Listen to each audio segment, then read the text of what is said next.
Most people never ask for a raise. They show up, do good work, and wait to be noticed, assuming their manager is tracking every success. But in reality, managers are focused on their own targets. They aren't keeping a daily log of your victories.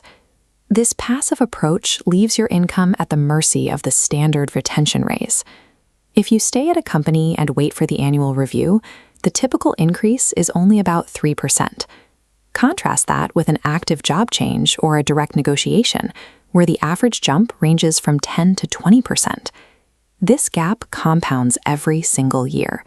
A higher starting point this year increases the base for every future percentage-based bump you receive. Over a standard 20-year career, failing to bridge that gap results in a massive financial penalty, totaling hundreds of thousands of dollars in lost lifetime earnings. Salary is not an automatic reward for good behavior. It is a business outcome that requires you to treat your performance as a measurable, presentable asset. To change that outcome, you need a specific number. Do not ask for a salary range or for the company to be fair. Arrive with a single research target. Use tools like Glassdoor, the Bureau of Labor Statistics, or levels.fyi to find the median salary for your role, your specific city, and your level of experience. This data gives your request an objective foundation.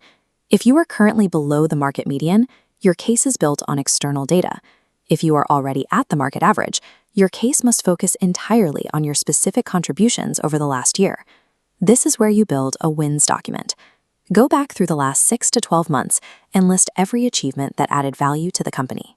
Categorize these into 4 areas: major projects you led, problems you solved that saved resources, new skills you've mastered, and any positive feedback you received from leadership or clients. Quantify these wins with data. Instead of saying you increased efficiency, state that you reduced a 4-hour reporting process to 45 minutes. Numbers are harder to dismiss than adjectives. Presenting a researched market number alongside a list of quantified wins transforms a personal request into a logical business proposal. Even a strong business case will fail if the timing is wrong. Monitor the environment for red flags. If the company is facing layoffs, a bad fiscal quarter, or if your manager is currently managing a crisis, wait for the situation to stabilize. Negotiating leverage is lowest right before a holiday or during a period of organizational stress.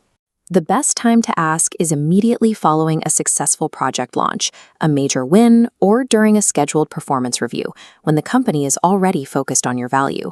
Strategic timing ensures you are starting the conversation at the exact moment your perceived value is highest. When the meeting begins, frame the conversation around your commitment to the company. You might say, "I enjoy working here and want to continue growing with the team. I'd like to discuss my compensation."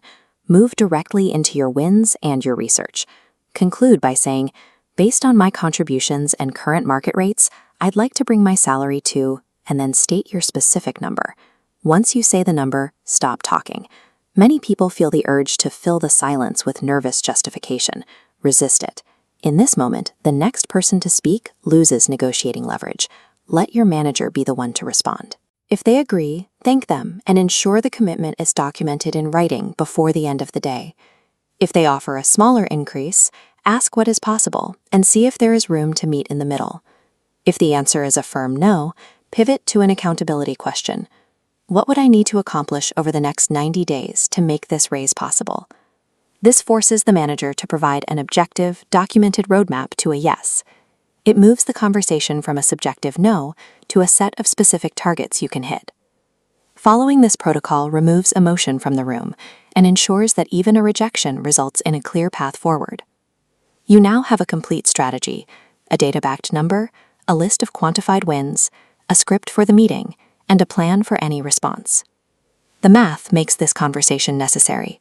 When you successfully negotiate a higher salary, every future 3% raise is calculated on that new, higher base.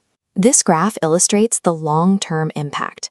Over 20 years, the difference between taking the standard raise and negotiating even once creates a massive gap in your total wealth. The social discomfort of the conversation lasts about 10 minutes. The financial impact of avoiding it lasts for decades. Engaging in this single negotiation is one of the most effective ways to change your lifetime financial trajectory. For more strategies on managing your career and income, subscribe. If you want to know how to invest that extra income once you have it, watch the video on your screen. This content is for educational purposes only. Outcomes vary by market and employer.